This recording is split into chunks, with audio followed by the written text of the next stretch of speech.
Mes chers compatriotes, mesdames et messieurs, je m'appelle Dr Noël Tchagne Mwadjanvita, auteur du plan Marshall de Noël Tchagne pour la reconstruction et le développement de la RDC. Je suis 100% congolais. La RDC est la terre de mes parents, grands-parents et arrière-grands-parents du côté de mon père et de ma mère. La RDC a payé pour mes études primaires, secondaires et aussi universitaires. Je dois tout à mon pays et au peuple congolais. Ma connexion et ma loyauté à la République démocratique du Congo sont très fortes, totales, inconditionnelles et indiscutables. La terre de nos ancêtres, elle est sacrée. Je vous invite tous à protéger notre terre, qui est notre patrimoine commun, et à défendre l'intégrité du territoire et la souveraineté nationale, quelles que soient les conditions et quel que soit le moment. Car cette terre, c'est la seule dont nous sommes propriétaires à 100% et que personne ne doit nous l'arracher sous quelque subterfuge que ce soit.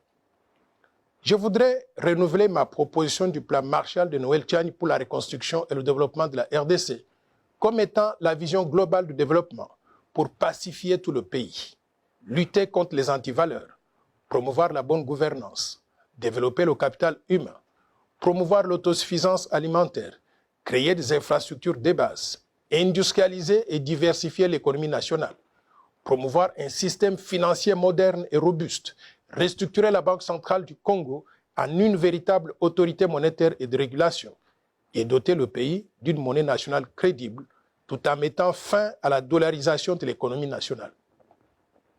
La finalité du plan Marshall de Noël Tchagne pour la reconstruction et le développement de la RDC, c'est de développer le pays et aussi d'éliminer la pauvreté dans laquelle croupit notre population actuellement. Le coût total du plan Marshall de Noël Tchagne pour la reconstruction et le développement de la RDC est estimé à 1 000 milliards de dollars sur 15 ans pour faire progresser le produit intérieur brut par habitant de 450 dollars aujourd'hui à 15 000 dollars au moins en 15 ans, tout en créant au passage des emplois et en améliorant les conditions de vie de tous nos citoyens. Ceci est tout à fait possible car je suis convaincu que l'impossible n'est pas congolais. Mais nous ne pourrons pas réaliser ce rêve si la RDC arrivait à perdre sa souveraineté. C'est pour cela que nous devons nous battre pour protéger la souveraineté nationale, étant donné que le destin de notre pays se trouve dans les mains de ses filles et de ses fils que nous sommes. Pour préserver la souveraineté nationale, je propose que la fonction de président de la République démocratique du Congo soit réservée aux Congolais nés de mère et père congolais. La suite logique du verrouillage de l'accès à la présidence exige la même portée de la nationalité au dauphin constitutionnel du président de la République, c'est-à-dire le président du Sénat congolais. Le verrouillage doit aussi couvrir quelques postes de souveraineté nationale, qui sont le président de l'Assemblée nationale, le haut commandement militaire, le haut commandement du commissariat général de la police nationale, le directeur général des migrations, connu communément comme étant la DGM, l'administrateur général de l'Agence nationale des renseignements, connu comme étant l'ANER, les hauts magistrats de la République, le Premier ministre et les ministres régaliens, c'est-à-dire les affaires étrangères, l'intérieur, la défense, la justice et les finances. Beaucoup de compatriotes ont déjà compris les enjeux du fait de l'infiltration au sommet de l'État depuis plusieurs décennies dans notre pays.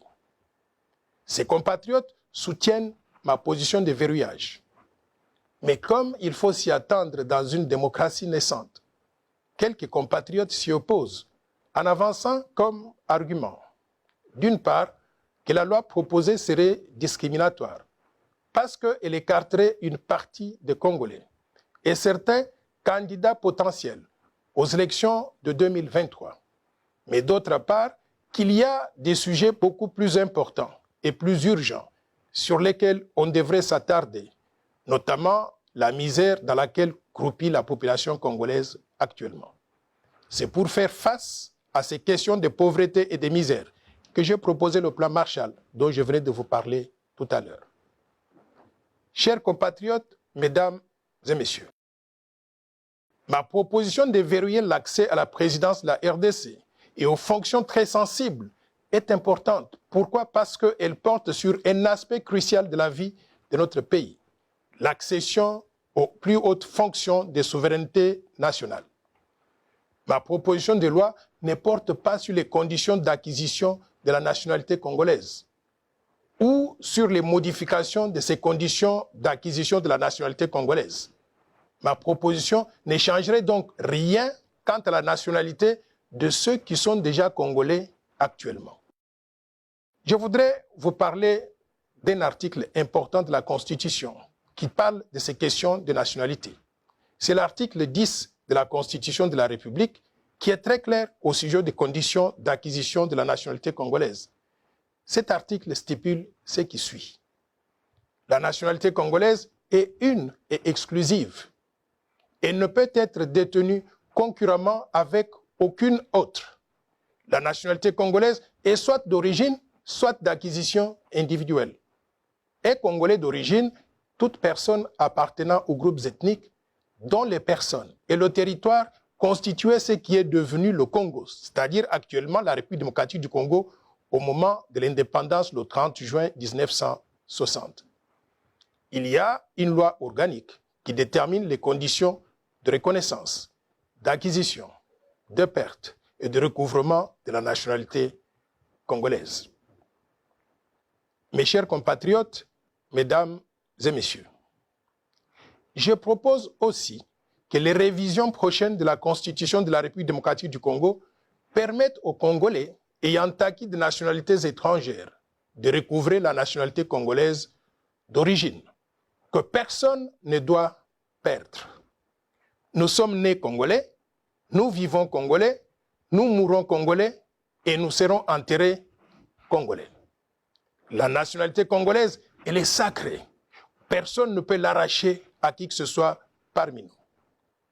Sur le territoire national, tout Congolais devra se soumettre aux lois congolaises sans aucune possibilité d'invoquer une quelconque immunité du fait de la détention d'une nationalité étrangère.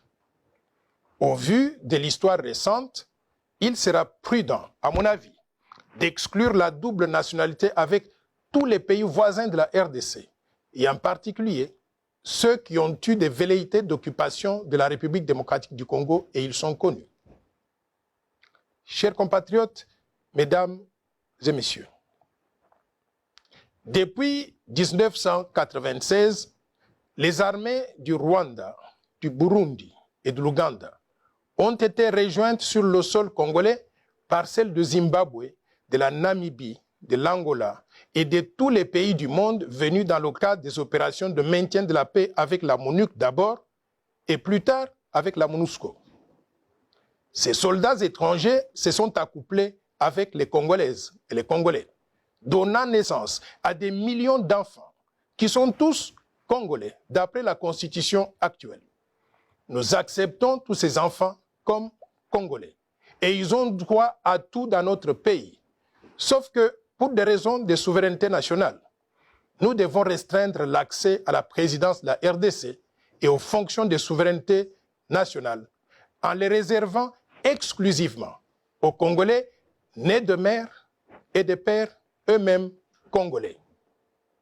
Ceci éviterait l'infiltration au sommet de l'État à travers des compatriotes qui auraient de loyauté partagée entre la République démocratique du Congo et d'autres pays étrangers. Chers compatriotes, mesdames et messieurs, ma proposition de verrouillage porte essentiellement sur les conditions d'accès à la fonction de président de la République démocratique du Congo, c'est-à-dire sur les critères qui doivent être remplis pour être candidat au poste de président de la République. Pour le moment, ces critères sont définis par l'article 72 de la Constitution de la République démocratique du Congo qui stipule ce qui suit. Nul ne peut être candidat à l'élection du président de la République s'il ne remplit pas les conditions ci-après. 1. Posséder la nationalité congolaise d'origine. 2. Être âgé de 30 ans au moins. Et 3. Jouir de la plénitude de ses droits civils et politiques. Et 4. Ne pas se trouver dans un des cas d'exclusion prévus par la loi électorale. Il convient de souligner que ma proposition de verrouillage vient apporter une condition supplémentaire, un critère additionnel, qui est de limiter l'accès à la présidence de la République démocratique du Congo aux Congolais nés de mères et de pères eux-mêmes congolais. Il est important de relever que ce critère additionnel vise à protéger l'intérêt national, la souveraineté nationale, la fonction suprême qui est celle de président de la République en évitant l'infiltration au sommet de l'État et en préservant la fierté d'être congolais et surtout d'être dirigé par un Congolais comme nous. Dans beaucoup de pays, il y a des dispositions qui protègent l'intérêt national et qui empêchent n'importe qui d'accéder à la magistrature suprême. De telles dispositions existent dans d'autres pays tels que le Cameroun, la Zambie, le Togo, le Gabon, le Maroc, l'Algérie, la Tunisie, le Burkina Faso et même la Turquie. Et aussi, elles existent dans des grandes démocraties telles que les États-Unis d'Amérique, où n'importe quel Américain ne peut devenir président de la République, donc des États-Unis d'Amérique. Aux USA, donc, il faut être né sur le sol américain, comme Barack Obama, Bill Clinton et aussi John F. Kennedy.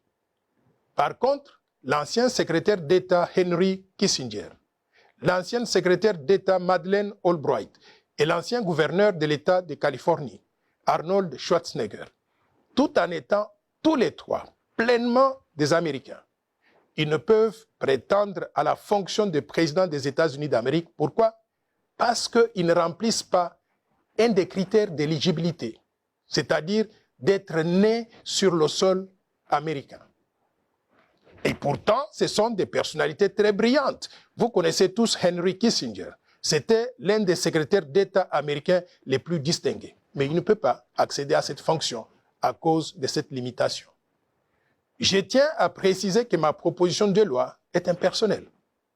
Elle ne vise aucun individu, étant donné qu'à ce jour, personne n'a déclaré sa candidature à la présidence de la République lors des élections de 2023. Ma proposition n'est pas discriminatoire. Pourquoi? Parce que dans tous les pays du monde, il y a des critères d'éligibilité. Ces critères sont déterminés et discutés à l'avance. Et dès qu'ils sont adoptés par le Parlement et promulgués par le président de la République, ces critères s'appliquent à tout le monde, sans distinction, sans exception et sans discrimination. C'est ainsi que, dans la plupart des pays, il y a par exemple le critère de l'âge. En France, par exemple, pour être candidat au poste de président de la République française, il faut avoir au minimum 18 ans. Par contre, en République démocratique du Congo, on exige du candidat à la présidence de la République démocratique du Congo 30 ans d'âge au moins. Est-ce qu'on peut dire dans ce cas qu'il y a discrimination par rapport aux Congolais qui n'ont pas encore 30 ans d'âge? La réponse est non. C'est un critère qui a été accepté par tout le monde et qui va s'appliquer à tout le monde aussi.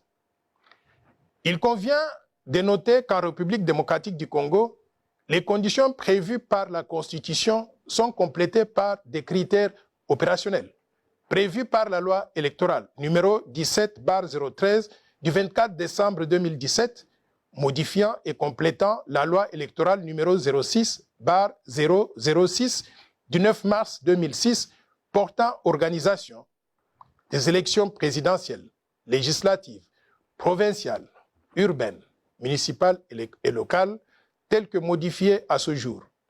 C'est cette loi qui détermine, par exemple, le montant de la caution à déposer par tout candidat aux élections présidentielles. Mes chers compatriotes, mesdames et messieurs, est-ce que ma proposition de loi est opportune en ce moment précis? La réponse est oui. Lorsque la souveraineté du pays est menacée, il n'y a pas meilleur moment que d'agir immédiatement, car si le risque identifié d'infiltration au sommet de l'État se matérialise, ce sera trop tard pour sauver notre pays. Le timing de ma proposition de verrouillage coïncide aussi avec les réformes proposées par d'autres organisations de la société civile ou même des partis politiques, tels que la CENCO, qui a présenté la feuille de route des réformes qui toucheraient à la CENI, la loi électorale et aussi la Constitution. Il y a aussi les idées de Martin Fayoulou, qui propose une CENI à présidence tournante. Il est donc opportun de recenser toutes les propositions de réformes institutionnelles, y inclut celle de verrouillage que je porte, afin d'opérer les révisions nécessaires à la CENI, la loi électorale et aussi la Constitution, une fois pour toutes, afin de baliser le terrain pour les élections apaisées en 2023, mais aussi au-delà. Mes chers compatriotes, mesdames et messieurs, je vous invite tous à participer à ce débat d'idées, de façon civilisée et patriotique, sans insulte ni dénigrement, dans le respect de la dignité de chacun, pour contribuer à un climat de paix et d'élections apaisées dans notre pays. Si ma proposition de loi est adoptée, la RDC ne prendrait plus de risque de donner la magistrature suprême et d'autres fonctions de souveraineté à des personnes dont le cœur, le sang, l'allégeance et la loyauté seraient ailleurs à défaut du corps physique dans notre pays. En démocratie, c'est la majorité qui gouverne. Les Congolais nés de mères et pères congolais étant les plus nombreux, il est normal et logique qu'ils aient l'exclusivité de la présidence du pays et les fonctions essentielles de souveraineté pour que nous puissions protéger ensemble notre fierté d'être Congolais, mais également notre souveraineté nationale. Pour terminer, je vous rappelle que tous les Congolais sont égaux. Ils sont les mêmes. Il n'y a pas un seul individu qui soit moins ou plus important que d'autres dans notre pays. Nous sommes des frères et sœurs. Nous devons rester unis et inséparables. Faisons l'essentiel pour protéger notre patrimoine commun tout en le préservant pour les générations futures. Vive la République démocratique du Congo, vive le vaillant peuple congolais. Je vous remercie.